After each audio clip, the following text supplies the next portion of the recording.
All right, guys, I am gonna test this microphone, but I think it sounds good. I literally have like a little microphone on my shirt, and that should be good, but I can't believe I'm doing this, guys. Like, what the hell? My first podcast episode. This is something that I've been wanting to do for a really long time. And you guys have been in my DMs also like, girl, you need to start a podcast. And I'm like, really? Shit, I should, right? No, but I really have been, I just love creating forms of content. Like, that's something that I've always loved since I was little. I always used to have my dad's camera and like be creating like little, episodes on YouTube. And I've always had that creative side of me. And the great thing about things like podcasts and YouTube is that it doesn't require, like, when I say the word creativity, it doesn't require like this deep thought and like getting to a creative place. It's really just me sharing my life with you, right? So as I learn and grow, like, my intention for this podcast is for you guys listening here is as I learn and grow throughout my journey, my spiritual journey, my business journey, my fitness journey, what I learn through my journey, I want to share with you guys. So that way we can all just grow together. And yeah, with that being said, what better way than to start my first podcast off with my fitness journey. So I am going to break this episode into two parts, only because obviously it's been a long time coming and I don't want to like overlook any specific parts in my journey because every part of my journey had such a deep and effective effect on, I guess, me and my growth and catapulting me to other parts of my journey, right? I know that a lot of you guys want to hear more about my bikini bodybuilding days. Shani, if you're listening to this, girl, shout out to you. But I know that that's something that, some of you girls are interested in. That will most likely be in part 2, not gonna lie, just because there's so much that catapulted me into bodybuilding and got me into bodybuilding. And again, like, I don't want to, just half-ass it, right? Like, I want to dive deep with you guys and really give you my story. So with that being said, you guys can expect a podcast for me my goal is to film them Tuesdays and then upload them Wednesdays. And it'll just be once a week. I'm going to start there and then we can build from there. But ultimately, I'm really excited, and yeah, let's get into it. Gonna pull up my notes here. Wow, okay. So, going back, a journey into the past. Holy shit, guys, this is fucking so old now that I'm thinking about it. It all started when I was a cheerleader. I started cheerleading. Competitive cheerleading was a big part of my life since I was like in 6th grade. Like, I love cheering so much. It's where I met most of my best friends. Like, we grew up together and I fucking love cheerleading. Okay.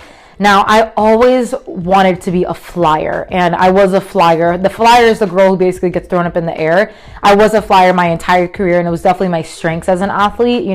Other aspects like tumbling, not so much. I mean, I could tumble, but, so everyone has different strengths and stuff. Shout out to all my cheerleaders out there too, the competitive cheerleaders, but I didn't start off competitive. I started off recreational. I mean, obviously I was like in 6th grade or 7th grade.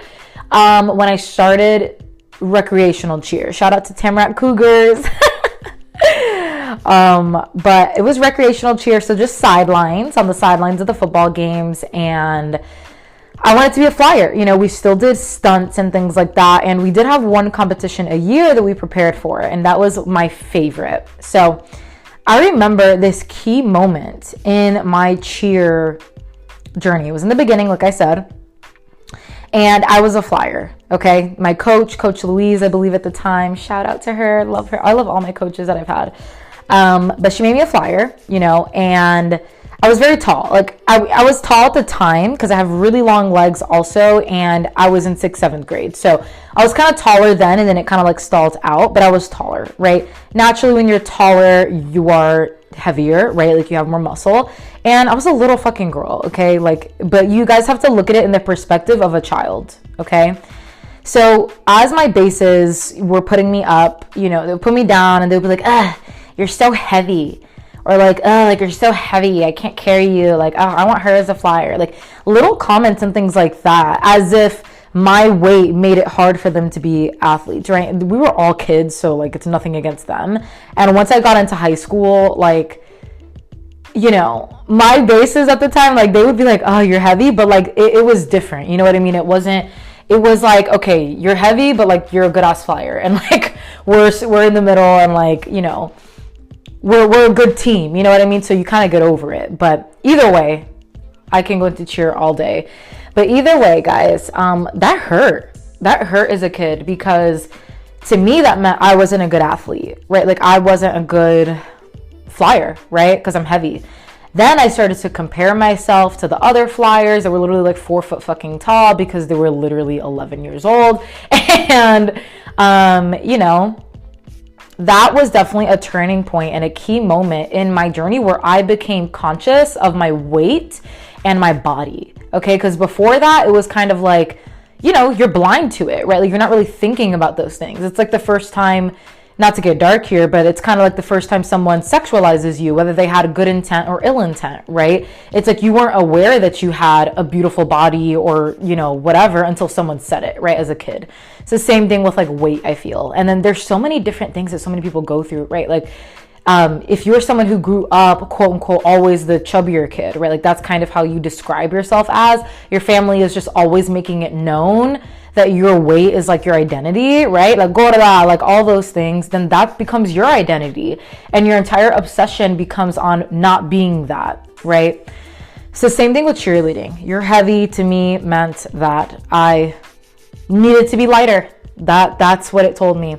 So with that, I tried to get lighter. And guys, I fucking loved cheerleading so much. Like I wanted to get a needle, and a needle is basically like it's a scorpion, but it's straight kneed, and it's really hard. And I literally, like, I just remember obsessing at night. Like I need to get this needle, doing crazy stretches every single night. And I finally got my needle. Honestly, I was one of the first cheerleaders like in our little ass area to actually get a needle. It was at the time in the cheerleading industry. My cheer girls know, like back then, when everyone has a needle now, but like back then, if you had a needle, it was like, oh shit, like she's flexible as fuck. That was super off track, but I just wanted to share like how passionate I was about cheerleading. Okay. And I would do anything for fucking cheerleading. You know, and if you think about it too, like if you think about Victoria's Secret models and like, you know, I'm not comparing it to that, but in the way of you would do anything for that role, right? It's like I would do anything for this role, right? Like Kim K with this Marilyn Monroe dress. So with that being said, I tried to become as light as possible. Now, I don't know how the fuck this happened, guys, but literally my obsession with like my weight and staying light and controlling my weight so I could be lighter in the air, somehow as I got through like puberty more, I noticed that like in the Tumblr era, my tendencies took this transformation of like romanticizing my eating disorder in a sense. I know that sounds really out there, but stick with me here. I was really young, and Tumblr, if you guys ever were on Tumblr back then, it was a lot of like, what's the word? Romanticization? Girl, I don't know how to say it. Romanticization, I don't even know if that's a word, of being really skinny, right? Like you saw it all the time, maybe even in magazines, right? This heroin chic bullshit. They thought that they could bring back. It is 2022, about to be 2023. Nobody's like, bodies are not trends, okay? Get the fuck out of here with that shit. I'm not about like, no, I'm not chasing that anymore. Like it's muscle mommy vibes from here on.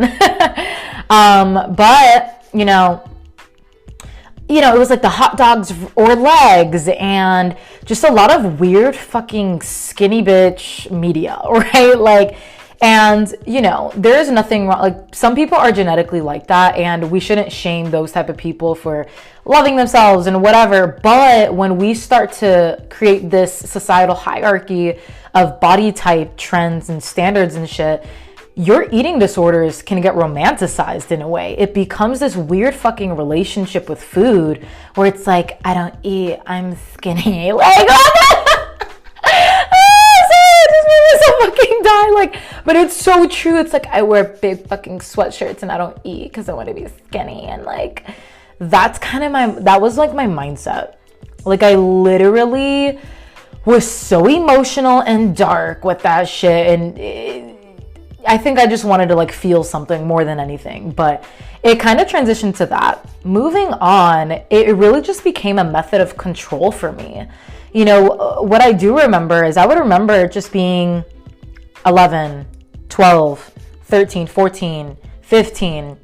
I will say it got better in high school because I got more confident in high school, and I could talk about that later, but it became a method of control where like, if I don't eat, I can control the number on the scale. And if I can control the number on the scale, then I will be quote unquote skinny or thin or light. And that's just the fucking real raw truth. And I think a lot of us as women all deal with the same things or had that phase.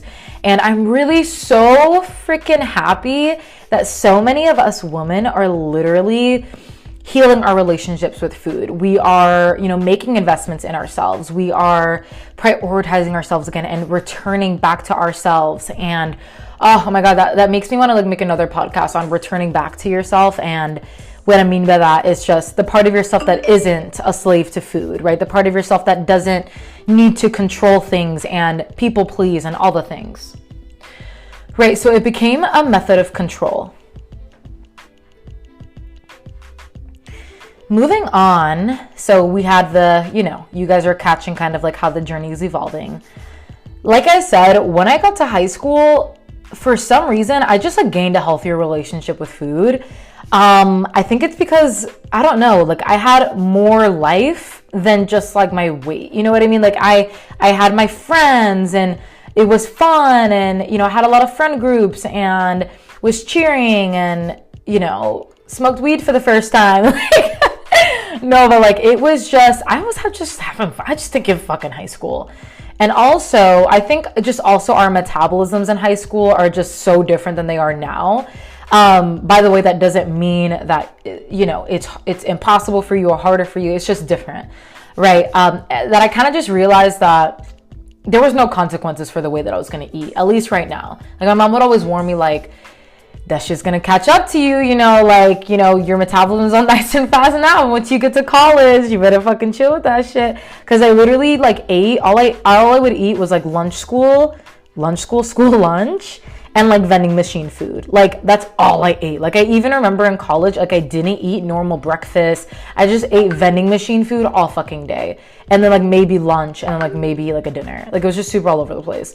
But either way, guys, I wouldn't say I gained a healthy relationship with food. I just didn't, like it was neutral. Like I just didn't have anything with it anymore, at least consciously. Right? Because obviously this stuff doesn't just disappear into thin air. It is, you know, you can heal it, or it becomes repressed, or, you know, manifested in different ways.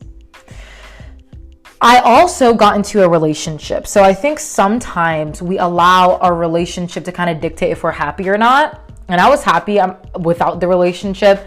It was my first relationship. Actually, no, I've had other relationships. It was my first like real, like, you know, relationship. And it was like 3 years, I think we dated, but it was my first love. TMI, mom, if you're listening to this, please skip for the next 30 seconds. Thank you. But I, you know, lost my virginity to him and everything. So I kind of had like this attachment wound. And basically what had happened is it became toxic. The relationship became toxic. It was my first relationship and my first toxic relationship. I feel like we all have one, right? And it's kind of like the lesson learner if you're smart. But he betrayed our relationship, okay, multiple times. It was a very disgusting, very traumatic experience for me as a young girl. And it really tainted my outlook on love. And honestly, if it wasn't for my parents, I probably wouldn't even believe in it much, honestly, which is, I can totally understand why some people don't.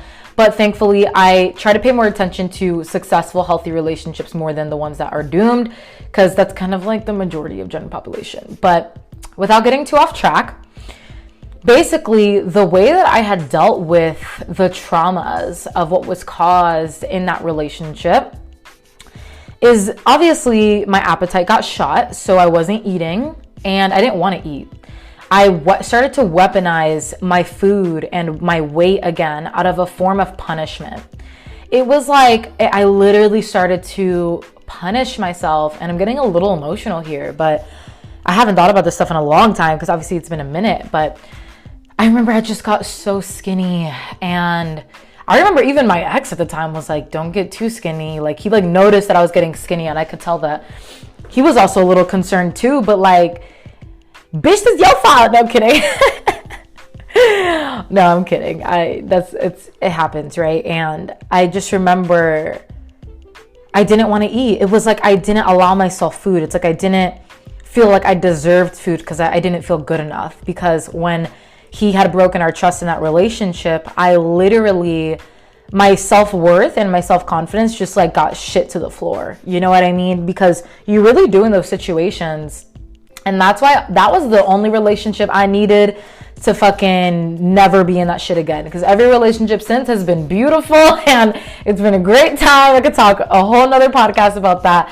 But, you know, it triggered a lot of like eating disorder shit to come up, and it was so fucking weird. But ultimately, after this shit happened, and after I kind of, you know, was grieving, going through the grieving process, I started to regain healthy weight back, and I started to like just started to eat more normal. And yeah, now, you know, I started to like focus more on myself. Like, I started to really just focus more on my grades and, you know, my overall and cheerleading and, you know, my nutrition and just really being the best person I can be. And I think that's a beautiful thing of like relationships ending sometimes, even if it is not a toxic relationship, is that you kind of, first of all, you should always be focusing on yourself, even in relationships. Like, it shouldn't be like, you know, okay, now we're together, like we're each other's lives now.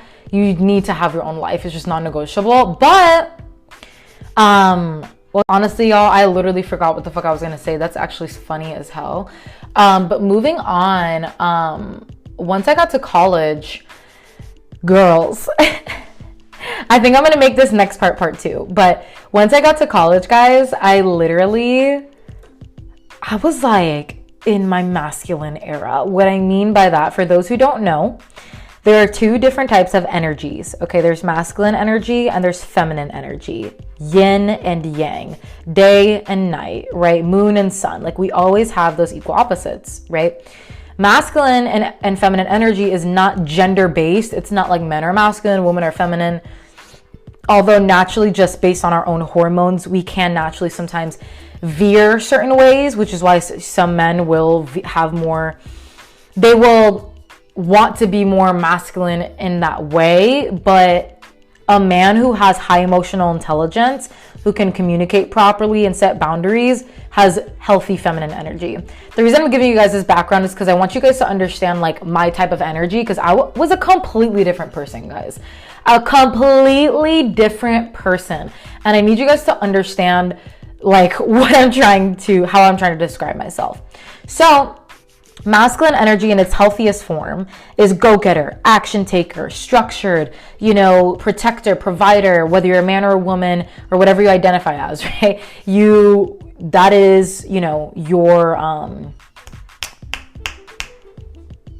that is kind of like your energy, right? Feminine energy rules kind of like the flow, right? It rules the subconscious mind. It is the emotions. It is understanding how to manage your emotions and connecting to your deeper self. It's more of that flow, right? The creativity and the compassion and all of that.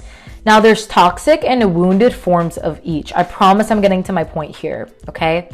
Toxic masculine energy is going to look like narcissistic, manipulative, okay, aggressive, you know, doesn't take responsibility, doesn't connect to their emotions. That is toxic masculine energy, okay?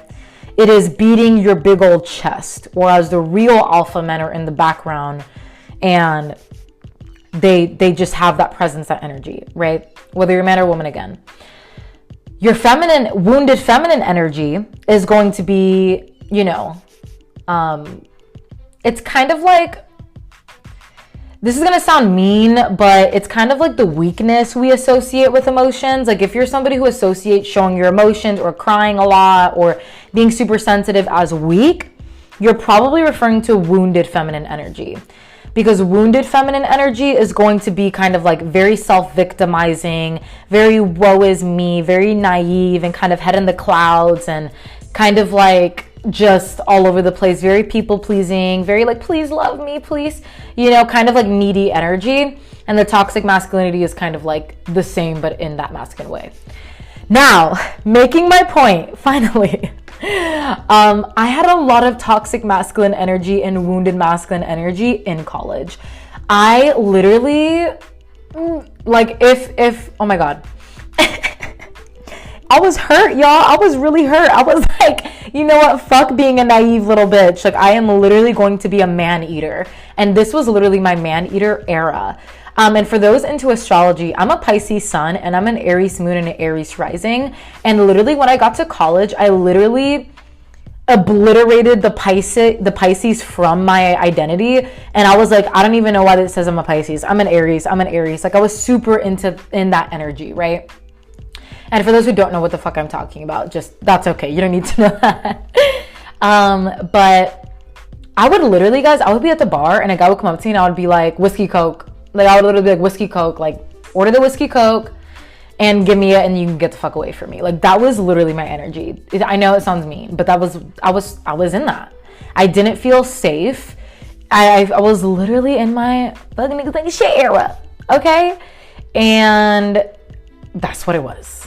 Now, how that ties into my fitness journey, I just wanted to share with you guys, I guess, how my energy was like.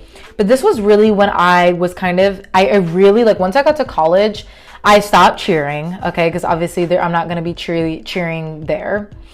And I fell into this binge drinking and eating cycle. I literally was binge drinking and binge eating. Like my health was so shit and I gained 20 pounds. My time being in college, and I dropped out after 1.5 years to basically pursue my business at the time that I wanted, which was a swimwear line. And stay on track, Lex, ADHD brain, stay on track. But I basically would fall into binge drinking. Now, you guys have to understand that in these college towns, they set it up so that way you are like drinking heavily. You know what I mean? Monday was ladies' night and it was free drinks, free cover. Tuesday, I remember, was Taco Tuesday. It was like $1, $2 margaritas and tacos. Wednesday was free liquor pitchers. Free liquor pitchers, guys, like pitchers of liquor for free. And I believe it was for both guys and girls. So fucking imagine. At Knight's Library. Throwback as fuck. And then Thursday, I think it was like nothing. Friday was happy hour. Everybody would be out there. I remember it just being like a fashion show. Not a fashion show, but like I just love seeing everyone's happy hour outfits. And it was free drinks, free cover for 3 hours, Sunday brunch. So it was an environment and I was a party girl. Oh, and don't forget tailgates. And guys, I was blacking out every fucking weekend. It honestly just showed how, like, low key in pain I was deep down, but it was a fun time. It honestly was so much fun and I wouldn't change it for the world. And I definitely had angels around me, shit. But definitely going into part 2, I really want to talk about my college years more and then how I transitioned into bodybuilding. So really, really excited for that. In my college years, remember guys, I gained a bunch of unhealthy weight. I was binge drinking, binge eating, and I lost the weight the only way I knew how, which was a bunch of cardio and eating super quote unquote clean and cutting out carbs and what I even thought carbs were back then and all the things. So this led me into like a yo-yo diet cycle for the next like year to 2 years. And this catapulted everything for me to literally just get fed the fuck up and transition into literally becoming a bikini bodybuilder, and my dream at the time, becoming and being crowned Miss Bikini Olympia. That was my dream at the time. That was my goal. And I'm so excited to dive deeper on that one. Thank you guys for being here with me. This is so much freaking fun. And I hope you guys are having an amazing rest of your day. Thank you so much for being here with me.